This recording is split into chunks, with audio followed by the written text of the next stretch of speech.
The financial and economic policies of the Marcos administration is fundamentally sound and works. Since he assumed power, the president and his team of technocrats and economic managers have kept GDP growth at a 6% average, tamed inflation, and brought unemployment to a respectable 4%. The full report from IBC's Quinzel Bacobo.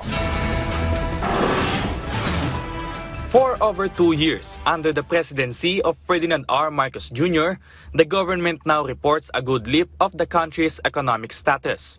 According to the Department of Finance, the Philippines is now second among top-performing countries in the ASEAN region in terms of economic growth. The Philippines is among the leading economies in the ASEAN region, growing at 6.1% as of the second quarter of this year. The agency reported this good economic outcome in a recent economic forum. In support to this report, Bangko Sentral ng Pilipinas or BSP says the inflation rate in the country now dropped to just 3%, well within the target of the government's economic managers. Unemployment rate, meanwhile, declined to 4%, while underemployment is now at 11.2%. Most of all, the country's international reserve has increased to $112 billion.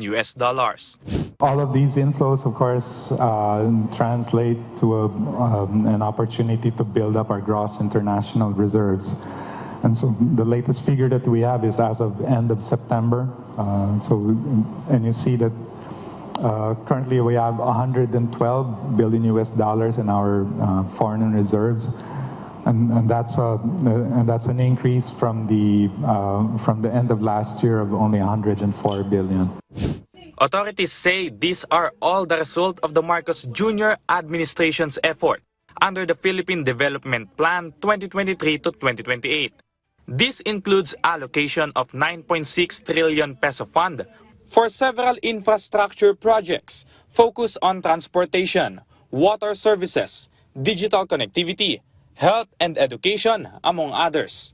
With these positive indications, the government sees the possibility of the Philippines rising from our current lower middle income status to upper middle income status by 2025. From IBC 13, Quinzel Bacobo for Balitang Pambansa.